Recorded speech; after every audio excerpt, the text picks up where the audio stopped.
Buen día, ¿cómo estás? Dale, buen día, Diego, buen día, Carlos. Un placer estar acá y gracias por recibirnos con un tema tan delicado, tan Sí. importante y que necesita ser puesto sobre el tapete de una sociedad que empieza a olvidar muchas veces todos estos temas. Le contamos a la gente que a través de la fundación y a través de la representación, ¿no? De ustedes, ¿no? En este caso también con la doctora Vaquero, un caso que tiene que ver con un pedido de juicio político a una jueza tucumana. Estamos hablando de Andrea Fabiana Segura, que se desempeñaba en esa oportunidad en el fuero, si mal no recuerdo, civil, ¿no? El fuero de familia, De familia, en el perdón. juzgado número 1 de la circunscripción este, en Banda del Río Salí, ella era juez de familia, hoy vocal de la Cámara de Apelaciones de Familia, premiada por la justicia con un ascenso, lo cual es absolutamente inentendible, porque para que la gente lo entienda, ella es la jueza que tuvo en sus manos el caso de Julián Jiménez, el niño que fuera asesinado por su mamá el 1 de noviembre de 2022 en la localidad de Los Ralos, ella agente de policía, y que lo asesinara ferozmente de 3 balazos y luego se propinaron un disparo, falleciendo un mes después, el 2 de diciembre del mismo año. Acá, más allá de que sea un caso muy grave, extremadamente grave, estamos hablando de una inacción judicial que hace que hoy Julián sea una víctima Se fatal. podría haber evitado, dicen ustedes. Absolutamente, absolutamente. Acá yo quiero Pues ya aclarar. hubo denuncias y Sí. que recaía en ella, en la jueza. A ver, yo voy a A hacer, ver. si me permitís, Sí, hago sí, una sí, sí, cronología sí, de los dale, hechos, dale, dale. porque si me ha pasado, cuestión que me parece totalmente inentendible, que muchas veces hablas del caso de Julián Jiménez como que la gente empieza a olvidar. Así que te pido 2 minutos, hacía un breve repaso del caso. Julián Dale. era un niño de 5 años que estaba bajo la custodia de su mamá agente de policía, Manuela Medina, y estaba en una disputa por la custodia con su papá, Cristian Jiménez. Esto estaba en el juzgado de la doctora Segura, y la doctora Segura, luego de diversas y múltiples alarmas que se le dieron por denuncias que alertaban sobre la integridad física de Julián, por la inestabilidad emocional de su mamá, las desestimara absolutamente, hiciera todo el proceso en favor de la madre, y a la postre el resultado es que Julián termina muerto en manos de su cuidadora. Esto tiene más agravantes todavía, Sí. pero te voy a dejar preguntar porque si no te voy a... No, no, no, está bien, está bien. A ver, es para entender, digamos, la situación y el porqué, ¿no? Teniendo en cuenta, a ver, la tragedia, ¿no? Lo trágico, lo puntual. Pero si vos decís, se pudo haber evitado, porque ya había denuncia, porque Había ya había... alertas, ¿eh? había muchas alertas. De hecho, Claro. eh, la mamá, agente de policía, como dije, había hecho abuso del arma de fuego una vez contra Cristian Jiménez en el ámbito del hogar, y una exhibición del arma de fuego contra Cristian Jiménez y su tía, hecho por los cuales ella fue retirada del servicio activo de la policía por inestabilidad psiquiátrica.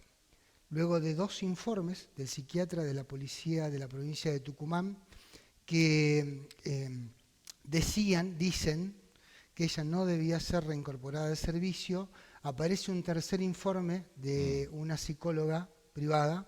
Me voy a reservar el nombre porque no sé qué acciones se van a tomar a posterior contra esta psicóloga, que en ese informe de esta psicóloga privada, a pedido de Manuela Medina, se le informa a la jueza que estaba en condiciones de retomar el servicio y que se le reintegrara el arma. La jueza ordena a la policía que se la reincorpore al servicio y se le reintegre el arma, y el mismo día que se le reintegra el arma es cuando asesina a su hijo, Julián, luego de una secuencia de hechos que son muy graves. Acá hay premeditación, si bien no es sobre lo que estamos hablando, pero quiero que la gente entienda algo. Manuela Medina, antes de asesinar a su hijo, intentó llamar a Cristian para que fuera a la casa, llamó a la hermana de Cristian Jiménez, o sea, su cuñada, llamó a una tía de él, por lo cual entendemos que ella quería infligir un daño mayor aún. Por eso hablamos de que es una acción premeditada. Más allá de que ella fallece, Sí. intenta incluso, luego de darse el disparo, de autoinfligirse un disparo, de inculpar a gente con unos audios que son públicos, que se dieron a conocer, pero que son bastante confusos, que no se termina de entender si intenta inculpar a su actual pareja o a Cristian, que es el papá de Julián. Lo grave, lo que agrava más aún la actuación de esta psicóloga y luego de la jueza, es que esta psicóloga, sin conocer a Cristian Jiménez, hace un informe muy desfavorable, que la jueza lo toma como válido. Y en ninguna parte del proceso, a pesar de las reiteradas alertas que había sobre la integridad física de Julián, siempre falló en favor de Manuela Medina, en función más de una política ideológica que del derecho. ¿En qué consistía la alerta concretamente? 2 denuncias de abuso de arma de fuego. Hay videos de Julián pidiendo no volver a la casa con la madre. Se hizo, incluso se le ordenó a Manuela Medina que hiciera una pericia psicológica que no tenía que ver con la pericia psicológica y psiquiátrica que le realizó la policía, a la cual ella nunca concurrió y aún así le dieron la guarda completa bajo este argumento. Si bien había múltiples denuncias contra Manuela Medina, ella presenta una denuncia por violencia de género porque se sentía hostigada porque Cristian había pasado con su nueva pareja por la puerta de la casa. O sea, ella igualó, es más, le dio más importancia a una denuncia de violencia de género que al peligro latente y real en el cual se encontraba Julián con hechos concretos y comprobados. ¿Qué es lo ¿Como que cuál, dice por la... ejemplo? ¿Como cuál hecho, por ejemplo? El uso del arma de fuego, el uso ¿En qué indebido del forma arma de fuego. la usó? Disparó una vez dentro del hogar contra Cristian Jiménez y la exhibición del arma de fuego que Pero hizo no lo hirió. no lo hirió porque fue durante un forcejeo. Claro, bueno, pero ya ahí hay un antecedente Hay violento. 2 antecedentes muy graves. Ahí, Héctor, vos decías, ¿y la jueza qué respuesta hizo a todo este planteo? Ninguna. ¿O no hay silencio de radio? Ninguna. La jueza siempre oyó exclusivamente la voz y los pedidos de la madre y desoyó totalmente todas las alertas, a pesar de que, voy a reiterar esto y es bueno que se remarque, las alertas eran concretas. No se hablaba de cuestiones discutibles, puesto que estaba probado. De hecho, la policía de la provincia de Tucumán la retira del servicio y le retira el arma por considerarla inestable para tenerla y peligrosa. Bueno, ahí tenés un antecedente Gravísimo. muy claro. No, el antecedente es Muy claro. gravísimo. Sí. Estamos hablando de... Siempre hacemos esta pregunta cuando presentamos este jury. Y es más, se lo hacemos a la Comisión de Juicio Político de la legislatura. ¿Qué hubiera pasado si en lugar de Manuela Medina, la que hubiera hecho uso y abuso del arma de fuego, hubiera sido Cristian Jiménez? ¿Qué creen que hubiera pasado? ¿Creen que le hubieran dado la custodia completa de su hijo? ¿Creen que le hubiera estado en libertad? Ese es el quid de la cuestión. Porque hay algo que lo voy a remarcar, y quiero que la gente lo entienda. Los jueces no pueden ser juzgados por el contenido de sus fallos. Acá de lo que estamos hablando son de las consecuencias de la desatención del menor, del mal desempeño de sus funciones y de poner por sobre la integridad física de la parte más débil de la ecuación una ideología política que tiene que ver con una perspectiva de género exacerbada que se aplica mucho en la justicia de Tucumán. En los últimos tiempos la justicia no toma más en cuenta la voz de los menores que están en medio de la disputa. Para nada. Para nada. Para nada. La justicia de familia de Tucumán menos.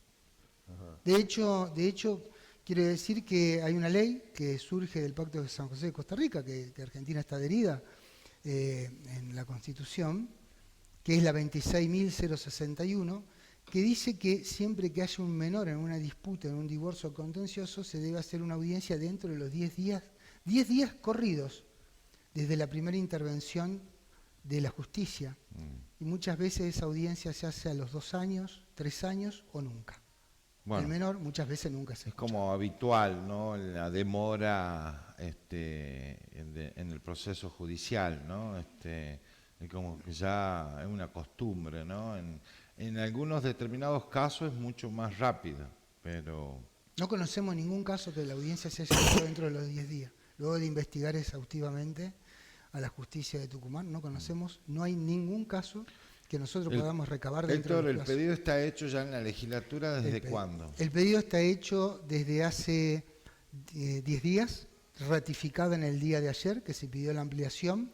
Estamos esperando que corran traslado. Lo que pasa es que luego de investigar ciertas conductas de esta Comisión de Juicio Político, nos hemos encontrado como una cuestión habitual, que una forma de salvaguardar estos jueces de los cuales se pide el juicio político, es que el argumento preeminente que tienen es que se trata de cuestiones jurisdiccionales, y yo le pediría que me den 30 segundos para explicarle a la gente, a doña Rosa, que es una cuestión jurisdiccional. Ellos entienden que cada vez que se pide un juicio político a un juez, hay una instancia superior que debería resolver la mala actuación de ese juez. Acá hay 2 problemas. La instancia con la jueza Andrea Fabiana Segura no estaba agotada, y por lo tanto el resultado, es decir, Julián muerto, no hay una instancia superior a la cual recurrir. El daño se produce durante la actuación de la jueza y estamos pidiendo que se juzgue por el mal desempeño en sus funciones y por el abandono de persona específicamente que ha sufrido Julián. Desoyendo pactos internacionales. Claro, disculpa, ¿no? Los alertas o la denuncia en contra de la madre, ¿desde cuándo proviene? Desde 2019. 19. Desde 2019. Y termina la tragedia en el 2022. 1 de noviembre Claro. de 2022. Claro, ya hay un tiempo considerable, ¿no? Que se podría haber actuado de otra manera o más eficiente. Aparte había una reiterada rebeldía de la asesina de Julián para concurrir a las audiencias, había una reticencia para los exámenes psicológicos, incluso había reticencia y rebeldía para presentarse a audiencias virtuales, que lo podía hacer desde un celular y de cualquier lugar y aún así no se presentaba, y nunca, en ningún momento, se tomó ninguna medida en contra de ella. Es más, de hecho, todas las medidas que se tomaron fueron en contra de Cristian Jiménez, que es el papá quien denunciaba estos hechos, que como dije, están probados. Claro. No son hechos discutibles, son hechos probados. Usted es representante de la Fundación Morelli. Sí. ¿Qué es la Fundación Morelli? Bueno, la Fundación Morelli es una fundación que nace hace 72 años, para ser exacto, en el Partido de la Matanza, Buenos Aires, y actualmente, para no aburrirlos con toda una historia, se ocupa primordialmente de atender los derechos desatendidos, valga la redundancia, de los niños. La Fundación Morelli tiene una activa participación, por ejemplo, en el caso de Zoe Rodríguez, Malena Vergara y el caso de la niña Lila, que los 3 suceden en la provincia de La Rioja, también en provincia de Buenos Aires, con casos tal vez menos resonados, pero se asiste a niños en peligro sin ningún tipo de costo para las personas que se las asiste, siendo que es una fundación que no recibe ningún tipo de asistencia del Estado para hacer esto, y no solamente realiza tareas de asesoramiento y soporte jurídico, sino hasta tareas de investigación, porque en el caso de la niña Lila, que lo puede googlear la gente en cualquiera de las redes, durante 6 meses la niña estuvo desaparecida y la Fundación Morelli la encontró en 13 días en la provincia de Córdoba. En ese tiempo la encontró, hizo tareas de inteligencia, siguió a la madre, la filmó, la escuchó y presentó todo eso a la justicia, siendo que todas las fuerzas de seguridad de la nación no la encontraron durante 6 meses. Claro, ¿y por qué se llama Morelli la fundación? Porque el fundador es Natalio Morelli. ¿Quién era Natalio Morelli? Natalio Morelli fue un mecenas de La Matanza, que donó múltiples obras para el bien de la comunidad, una familia que en algún momento, estamos hablando allá por la década del 50, tenía un muy buen pasar, y hizo, en función de la comunidad, brindó muchísimas obras, escuelas, pavimentos. Referente social. Sí, Y es, ya es una atendieron- organización de social principalmente. Todas las fundaciones tienen una función social. Sí, me llama la atención que desde la fundación ustedes están asentados en Buenos Aires. Más exactamente en La Sí, ¿y Matanza. cómo llega este caso a ustedes? Digo? Porque la fundación monitorea los casos de todo el país y cuando hay casos graves se empieza este trabajo de asistir a las víctimas. En el caso yo trabajo con la Fundación Morelli, pero soy de Tucumán, a pesar de que no soy tucumano. Bien. Vivo en Tucumán. Bien, Hoy bien. debería estar la doctora Bárbara Vaquero Morelli, que es la vicepresidenta de la Fundación. Por una cuestión de salud no está, lo quiero contar al público. Y se monitorean este tipo de casos y cada vez que familias piden asistencia, se las brinda, como dije, sin ningún tipo de costo. Se trabaja también por las discapacidades de los niños, muchísimo. ¿Ya atendieron otros casos acá en Tucumán?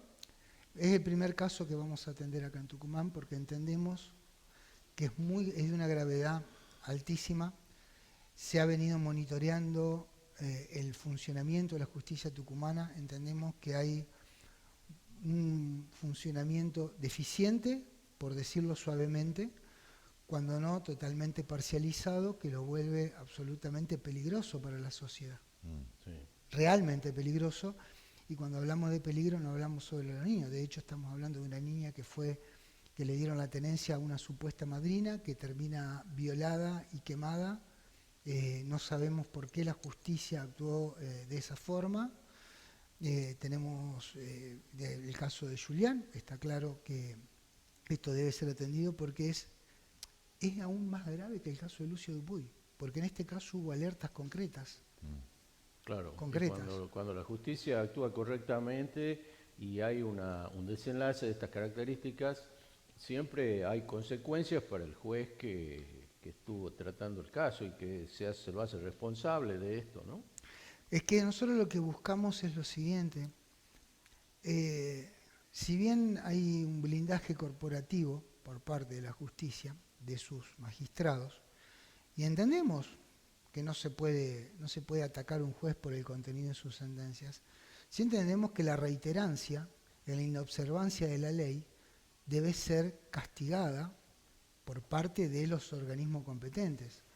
El problema es que Tucumán desde hace 11 o 12 años tiene un referente inequívoco en cuanto al manejo de la justicia, que ha sobrevivido a la administración de Alperovich, a la de Mansurio y Conjaldo, que tiene gran injerencia en la colocación de los jueces en determinado lugar. Está hablando de Edmundo Jiménez.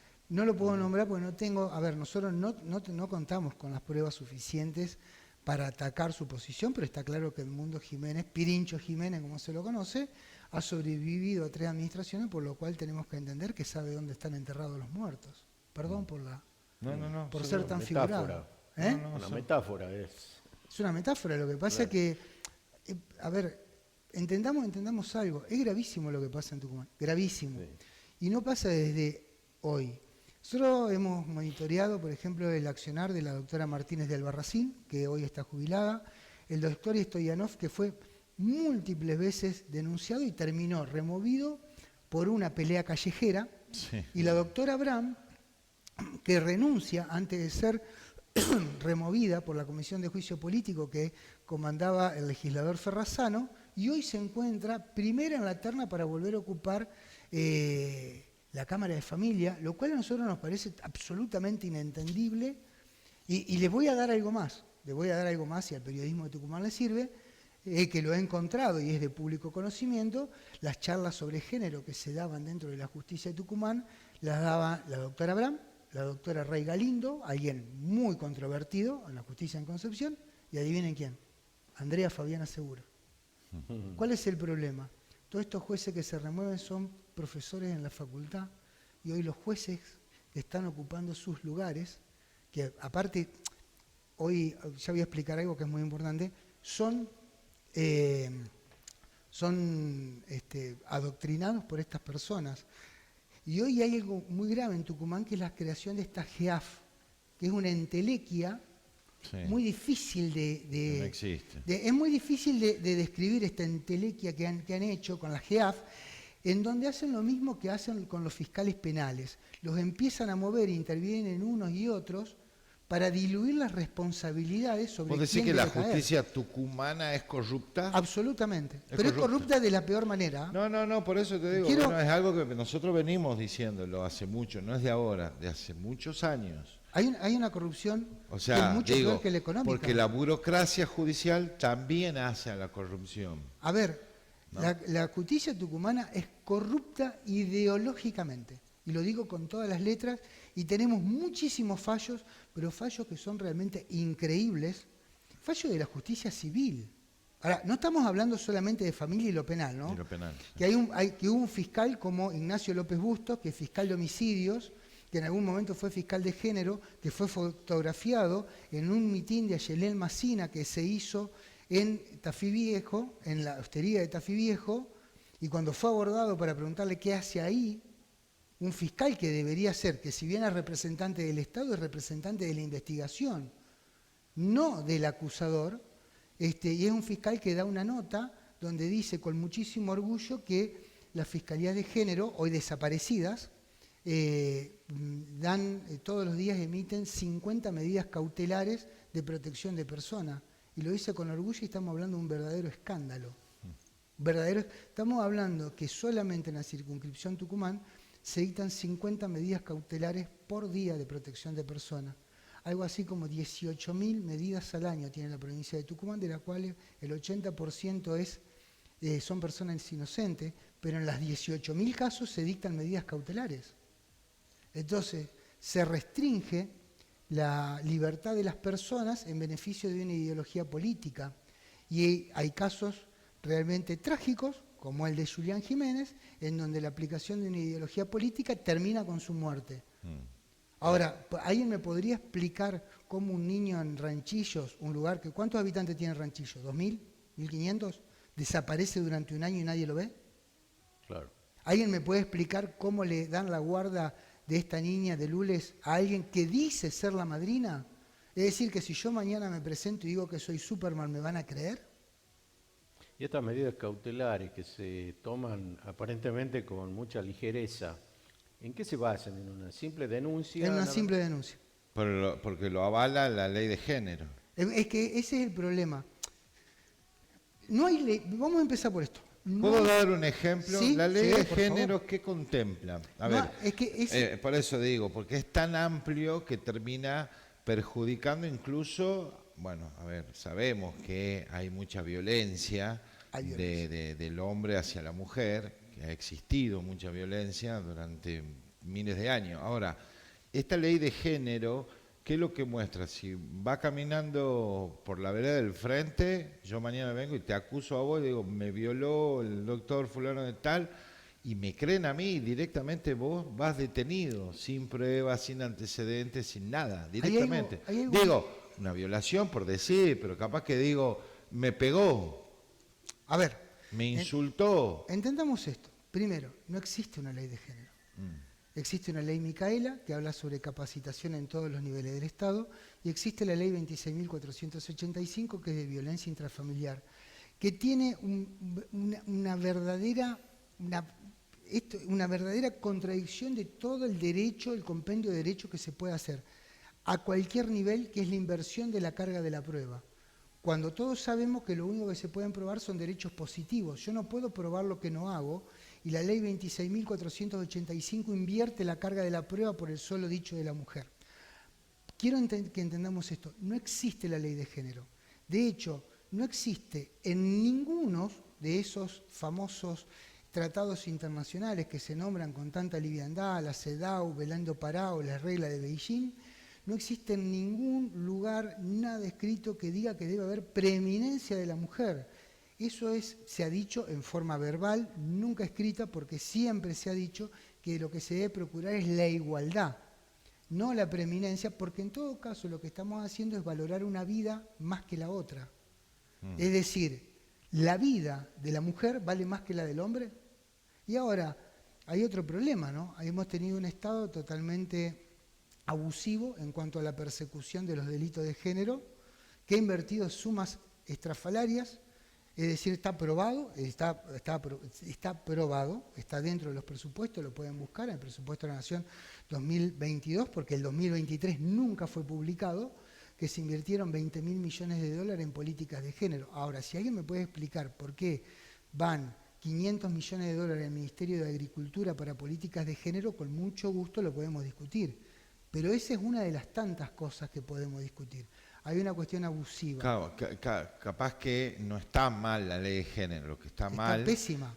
Capaz que lo que está mal es cómo la aplican y cómo la han llevado, la han podido desarrollar en ese abuso de poder. ¿No? Es que no Quizás hay ley eso. de género, lo repito, no hay ley de género. Claro. Hay una perspectiva de género que se ha vuelto totalmente abusiva, que no tiene ningún fundamento jurídico, que está totalmente reñido con principios básicos de la ley, como la presunción de inocencia, que en realidad no es presunción de inocencia, es un estado jurídico de inocencia. No quiero aburrir a la gente con explicaciones técnicas, porque aparte no soy abogado. El justo proceso, la igualdad ante la ley, está reñida con muchísimos postulados jurídicos que son milenarios y que no han sostenido como sociedad. ¿Cuál es el verdadero problema?